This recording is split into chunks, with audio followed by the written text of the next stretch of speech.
почитуван подпредседателе, почитуван министер, почитувани колеги пратеници, почитувана македонска јавност, почитувани медиуми, да не се повторуваме, јас ке започнам од едни ветувања во 2016 година напишани во Живот за сите.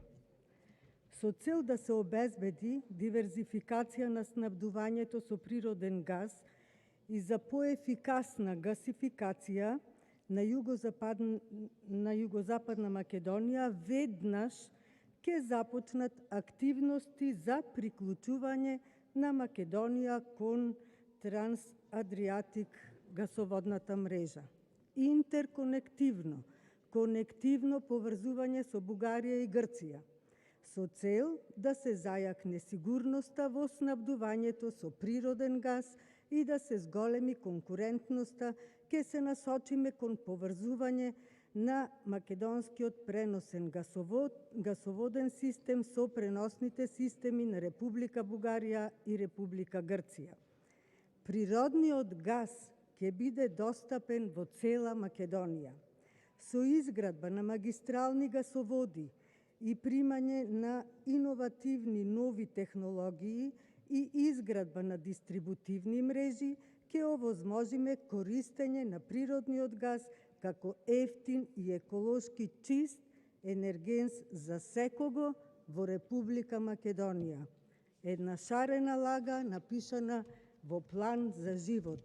За денес, после 5 години, да имаме предлог на владата за одобрување на продолжување на рокот за постоење на кризна состојба на подрачјето на град Скопје заради недостиг на топлинска енергија и така натаму, но она што е најинтересно, парите кои што треба да се префрлат на ЕЛЕМ,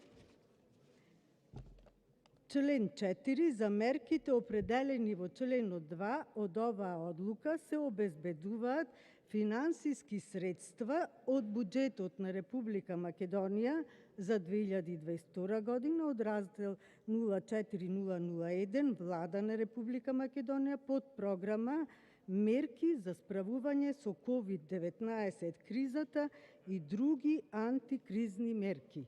Дали тоа значи дека вие се справивте со COVID пандемијата или повторно на терет на граѓаните, затоа што сите знаеме дека немаше бесплатни ПСР тестови, а имавте обезбедено средства од ММФ за справување со COVID кризата.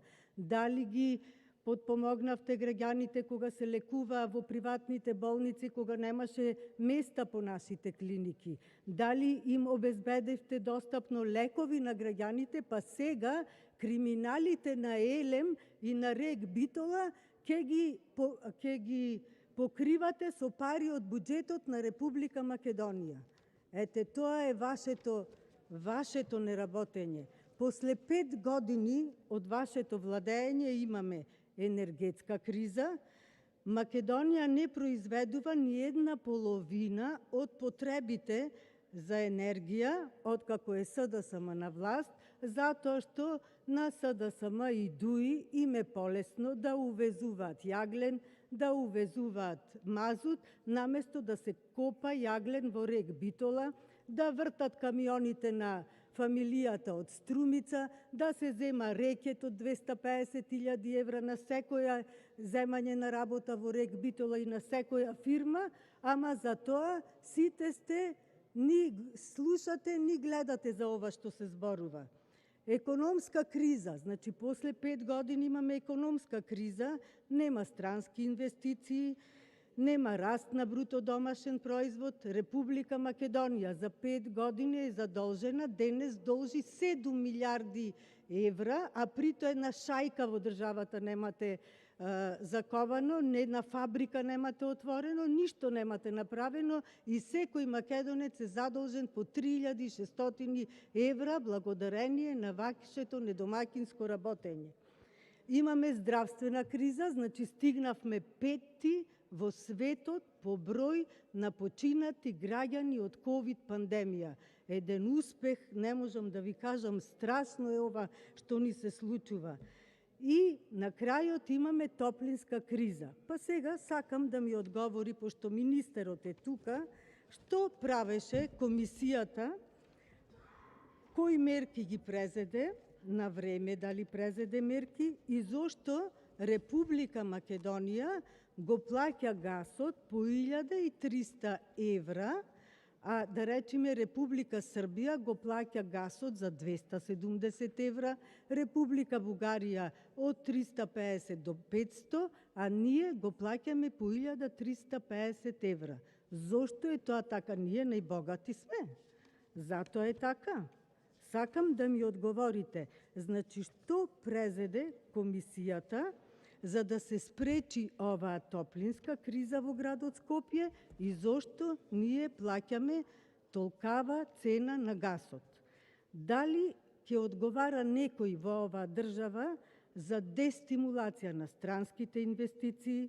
Дали ќе ја одложите примената на законот за зголемување на даноци, затоа што ова префрлување на пари од буџетот пак ќе го плаќаат граѓаните на Република Македонија преку даноците кои што вие ќе ги воведите и ги воведувате и преку зголемување на цените?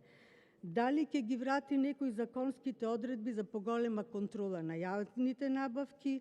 Дали некој планира промена на политиката во правец на зголемување на капиталните расходи, на капиталните? Дали ќе понесе некој одговорност за дуплото намалено производство на електрична енергија во државата? Дали имате стратегија? Немате.